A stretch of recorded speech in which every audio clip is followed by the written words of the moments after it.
Hi everyone, and welcome to episode 8 of the Introduction to Forex Trading series. In this episode, we're going to be discussing some of the different styles of trading that we see in the Forex markets. This section is important because you'll want to select your trading style based on your lifestyle and personal preferences. So first, what we're going to be doing is discussing the difference between technical and fundamental traders, and then we'll be exploring the differences between discretionary and mechanical execution styles. And finally, I'm going to run you through the 4 different styles of duration-based trading, which consist of position trading, swing trading, intraday trading, and lower time frame trading.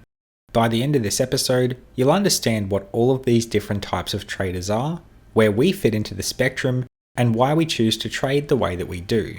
So with that said, let's get started. The first topic for us to discuss is the difference between technical and fundamental trading. Your choice here is going to affect everything to do with how you actually trade. Technical traders use visual price data to identify areas of predictable price action within the market. Then, with this information, they formulate strategies to trade the market based on their predictions. Technical trading is a numbers game, which is played through the eyes as price data is reflected on our charts. When we visually identify patterns and strategies in the market, it's called technical analysis. We personally trade using this style. Then you have fundamental analysis. As the name of this style indicates, this type of trading is much more concerned with what's happening on a deeper back-end economic level as opposed to what's presently being reflected in the price data. Traders who utilize fundamental analysis are typically focused on news data and economic forecasts. This style of trading requires you to be connected with a very large amount of financial information. The trading edge itself comes from the ability of the trader to view and process all of this incoming information at once. The trader then uses this information to make predictions about the future success of a financial asset. Picking a good stock to invest in would be a closer example of fundamental analysis rather than technical analysis. Because when you're looking for a company to invest in, the first thing you're going to do is start processing all of the information which you can find about that company's financial situation. By reading balance sheets, investor reports, and following other company progress, you can attempt to make educated predictions about the health of that company and, furthermore, the future market price of the asset. Fundamental analysis can be very powerful, and at times we may combine small amounts of it into our technical analysis. However, the primary issue with fundamental analysis is that the markets are not always a rational place. When you see a profitable balance sheet, you would think that there would be an increasing share price. But the fact is, in real market conditions, there isn't a strong enough degree of correlation between these events which would be required to form a strategy around it.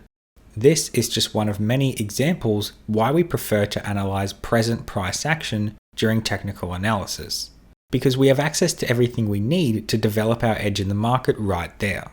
It's much easier to quantify a technical edge than it is to quantify a fundamental edge. And because of that sole fact, we prefer technical analysis. Now, when you've decided between technical trading and fundamental trading, the next decision you'll arrive at is whether to become a mechanical or discretionary trader. I'm now going to walk you through what both of these mean. Mechanical trading is a very logical and mathematical approach to the markets, where trade validity is determined through a series of if-then logic statements. For example, if price were to do X and Y, while an indicator does Z, then you would place a trade with a predetermined entry and stop loss. So what you can see there is that mechanical trading relies very heavily on logic, and that's very powerful because it's reproducible. One of the reasons why we like mechanical trading is because there's just less room for human error to occur. Then we have discretionary trading. Now, discretionary trading is essentially the opposite of mechanical trading, because instead of attempting to replicate a quantifiable edge in the market, the trader uses a combination of discretion and intuition to make decisions about the market direction. Successful discretionary trading requires a certain type of person who can absorb and retain a huge amount of market data within their mind. Now, we personally don't preference discretionary trading because it's just not mechanical enough for us. That's really the only way to say it. We want to have an edge which we can quantify and reproduce in market conditions. So in our personal trading strategies, we lean more towards the mechanical side, but we'll use a small degree of discretion when needed for our entries. And the reason why this is necessary is because despite the fact that markets replicate patterns, the way that they replicate those patterns can have a minor degree of variation. So some degree of discretion can be applied with great benefit, but we'll go into that in more detail in our premium course. By taking this approach, we achieve the best of both worlds between having a quantified understanding of the market and a flexible discretionary approach to varying market conditions. In our opinion, this is the way to go, because it allows us to develop great trading strategies which can adapt to many different market conditions. Now that you understand how you're going to approach the market, the next decision to make is which time frame you'll be trading on. So what we're going to do is discuss 4 different styles of trading, which all have a varying approach to the different time frames they use within the market. First of all, we have position trading. Position traders hold big trades for weeks or even months at a time. It's quite common to see big institutions using this approach to play out long-term fundamental trades. An example of one of the most famous position trades of recent history would be Michael Burry's short positions on the subprime mortgage crisis of 2007 and 2008. This trade has been called one of the greatest trades of all time and is covered in the movie The Big Short. The reason why this trade was able to be held for so long was because it was a very long-term fundamental trade, which is often what we see in position trading. Some other examples of position trading could be trades that were taken by large institutions or governments. Typically, this will be done to try and hedge debts or capitalize on interest rate fluctuations. Position trading is a tool which is most commonly used by big players within the market. And the reason why is simply because they have the capital and financial resources required to support these long-term trades.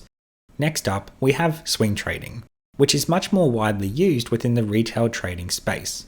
Swing traders generally hold positions for between a few days and a few weeks.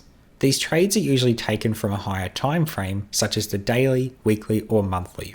Market behavior does have a tendency to replicate itself across multiple time frames, and so because of this, profitable concepts which can be applied to a time frame can generally be applied to other time frames as well.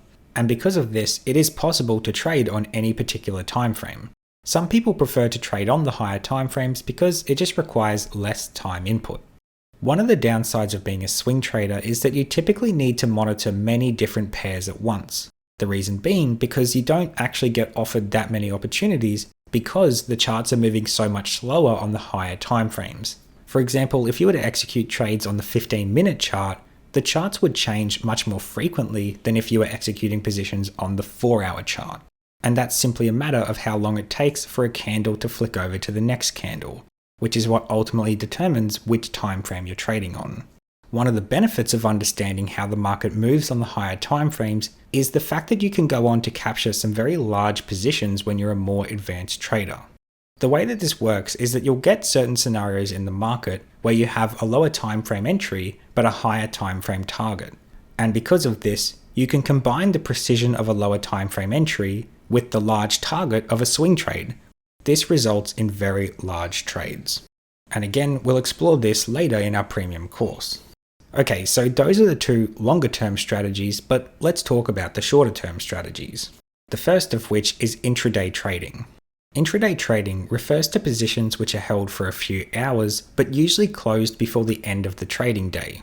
One of the massive advantages of intraday trading is the added security of always being able to see your positions. During longer term trades, there will be periods of sleep when you're in your trades, and this obviously does present some degree of lacking control. However, when you're an intraday trader, this is going to be much less common. We're always going to have a stop loss in place to manage trade risk, but every trader is just going to feel much more comfortable if they can monitor their positions in real time. Another benefit of intraday trading is that because the markets are moving much faster, because the candles are on lower time frames per candle, there's going to be more trade opportunities in a smaller amount of time. Because of this, you can start to move more towards individual pair specialization rather than broad diversification, which, as we previously discussed in this series, is a major benefit for your trading. Finally, we have lower timeframe trading. Traders who utilize the lower timeframes typically hold positions for between a few minutes to a couple hours at max. When you're trading well-known and popular retail strategies, the lower timeframes can be a very dangerous place. However, if you trade alongside smart money using institutional trading techniques like we do, you can make a lot of money very quickly on the lower timeframes. Because of our strategy's ability to precisely identify market liquidity, we can enter into positions with sometimes a 2-pip stop loss and capture massive risk-reward trades at a high strike rate. If you're interested in learning more about the difference between retail trading and smart money trading, make sure to check out our trading case study, which will be coming after episode 10. So with that said, that brings us to the end of this episode. This was a detailed lesson, but I wanted to go into this degree of detail because it's essential for you to understand what the different types of traders and trading styles are if you're serious about making trading a career.